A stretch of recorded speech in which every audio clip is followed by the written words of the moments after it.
Addin Fonua-Blake sin-binned on the stroke of full time after an ugly outburst. Here's what happened in the dying stages.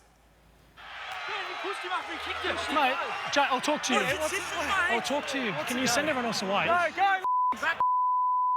What's going on? You've been sent off. You call me an effing then, so he can go. It's not too far. Mate. Addin's gone, sent off. I get that. I need please explain. Mate, and you know what? We had the process and we had it reviewed, and they reviewed that there's nothing in the lead-up, okay? Man, that's just... We had it checked, we had it mate. reviewed. It's ordinary. Mate, that's your opinion. So that is Addin Fonua-Blake being sent off for dissent with referee Grant Atkins. I mean, we know Fonua-Blake, he toes a very fine line. He is a bit of a liability, to put it lightly, but this is something I'm guessing that is going to cost him in the long run. F-bombs, expletives and insults. Look, it's a no-go zone in that circumstance, Von. You can never approach a match official with that sort of aggression and language. And so as much as I know he's come out very swiftly this evening and apologised, I would be thinking that the match review committee for the NRL will issue him with a charge yesterday, and that Addin will be looking at some time on the sidelines. Yeah, no doubt, emotion and frustration spilled over. There was a lot of conjecture around, why Grant Atkins went upstairs. So what led to it? Well, because he saw something, he went upstairs and wanted to check if it was a penalty try. For the push in the back, it was Bradman best on young Funa, and it was clear that he did push him in the back.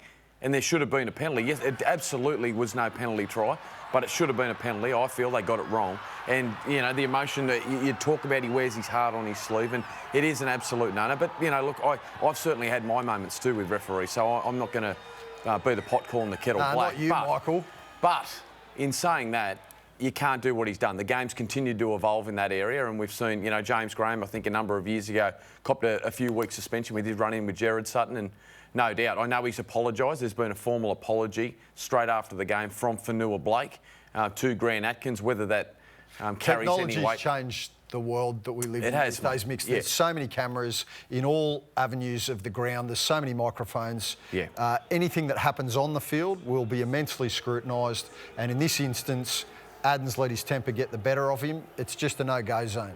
It is a really bad look for Manly. I know they've come to this season. They play really solid rugby league, and for this to be a bit of an ugly incident for them, I know Des would be bitterly disappointed. Well, it's the second time this season, Von, that they've been on the end of a dud match official decision. You go back to Bankwest, they were robbed against the Eels. That was 2 points that they absolutely should have been awarded. And now here's another opportunity. I'm with Mick. It should have been a penalty, no penalty try. And an opportunity. But Daly Cherry Evans gets the opportunity to level the scores up. So here is the club statement issued late today. Manly-Warringah Seagulls prop Addin Fonua-Blake has tonight apologised unreservedly for his actions following the loss to the Newcastle Knights. He was sent off after the final siren for dissent, and after returning to the dressing rooms, Fonua-Blake was very remorseful and sought permission to personally apologise to referee Grant Atkins, which he did, which is good to see him taking the ownership of this. He said, "I should not have let my emotions get the better of me, and I'm very sorry for the comment I made.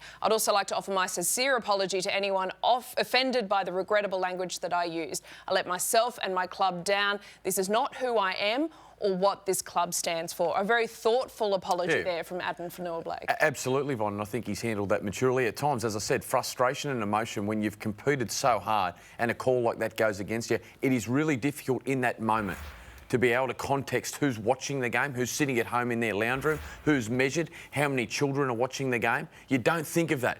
Your job is there to win the game, and he is a big centrepiece of Manly doing that. I don't condone what he did in terms of what he said, but I thought the apology was mature, and I think that they've handled that well. For Manly to lose Fonua-Blake now on the back of already not having Dylan Walker and Tom Trbojevic is a massive blow, given the fact that it's a shortened season and they've now lost back-to-back games. And as Hoop said, another 2 points is left waiting at Bankwest from that poor call a couple of weeks ago as well. How much time do you think he might be missing for?